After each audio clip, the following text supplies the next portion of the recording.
Hi guys, welcome back. Today's video is just basically a little update on the stuff we've been doing during October to sort of keep her fit. Mostly it involves a lot of pole work, transitions, that sort of thing, as well as like the ridden stuff. So this video is mostly the transitions.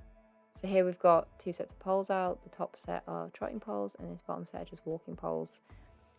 And it's basically just designed to sort of teach her to pick her feet up, you know. She gets a bit lazy, and you can see we're then working on the transitions away from it. And we take her to the trotting poles. Every day we sort of try to do a bit of pole work, keep her rhythm up. You can see she's got a nice sort of gentle rhythm, basically. She's just about to canter there. We do a lot of voice cues as well to keep her listening. I'm trying to like encourage her as much as possible. She does this regularly where she just rubs her head every time. It's something I'm not sure whether I should teach her not to. It wouldn't be great in a show, but to be honest, it's never really a problem, and you can see she picks up straight away.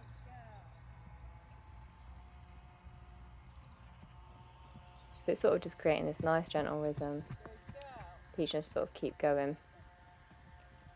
And this is where the problems began. So what happened was, I'm pretty sure it was just a fly that bothered her. And you see she's licking and chewing, so she's not being annoying. You can see I'm sort of confused. I noticed a fly around her. Apart from that, I just give her a moment to sort of chill out and say, okay, we'll carry on, go back to it. That's what we're doing. Sort of shaking the stress off. So I think the important thing is anytime your horse does something unexpected, you encourage them to keep going, and then you take a moment to just sort of let them calm down and then start again. See, she's sort of distracted. There you go. I'll just give her a little countdown. Again, ask her to go over the poles. And she made a bit of a mistake there. You can see it, so I slowed it down. But she corrected herself, which is like the most important part. Nice transition. That's again sort of what we've been working on, that she can canter between trotting poles, trot when she leaves the walking poles, that kind of thing. Just to create this sort of nice, calm, like way of going through things. You can see she's not fazed by anything. Still licking and chewing. She's still happy. She's relaxed. And again, we repeat it the other way.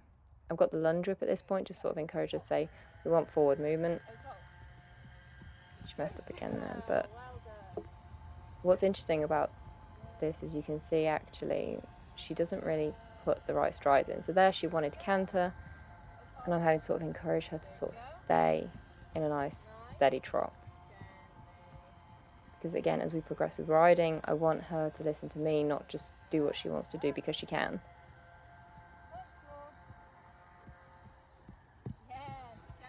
It's a lot of vocal praise. See the lunge line super relaxed. The only thing, it's just there because as much as I love the idea of liberty, she would just run off if I took the lead rope off. It's the most naive question I've asked. I'm not sure if you heard. Can we just have one canter each way? So I dropped the lunge whip because she was moving pretty forward. Don't want her to just sort of bolt off. The ground's a little bit slippy, which is a little bit of foreshadowing for you.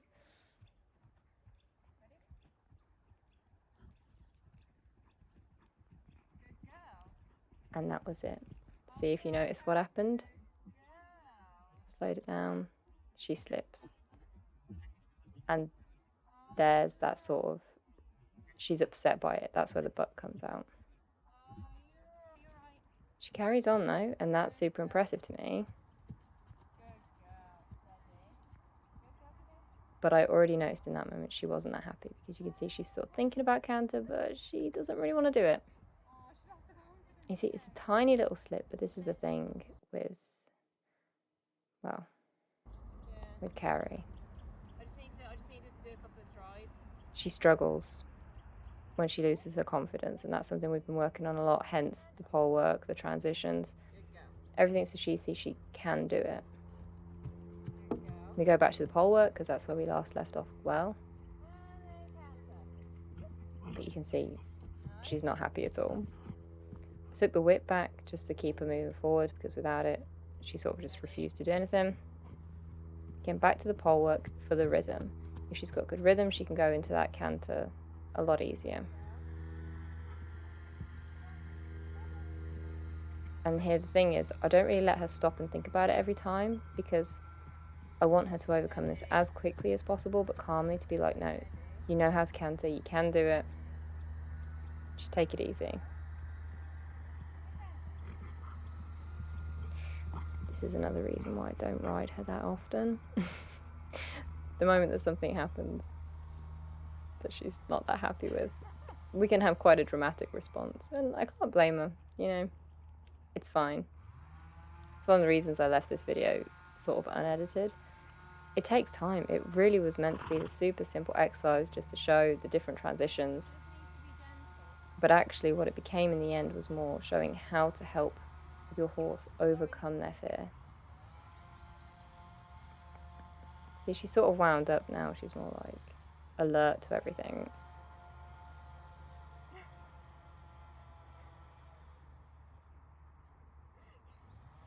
Probably missed a T you could smell. It's one of the two.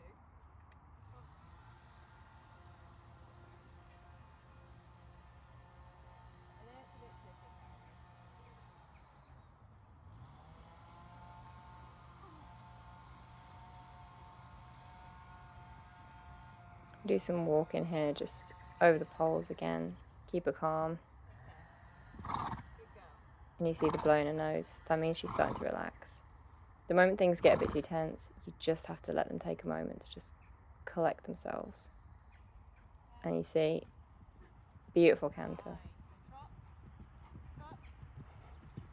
I kind of wanted her to go with the poles, but on the other hand, I'm not telling her off, because I'm super pleased that she did it. And you see, it just took that little moment of walking, relax, go back to a place that you're both familiar with, and then you're sort of there, give them a lot of praise, explain to them what you want, and then do it the other way just for good measure. You can hear she's ignoring my vocal cues, but she wanted to prove to herself that she can do it, I think.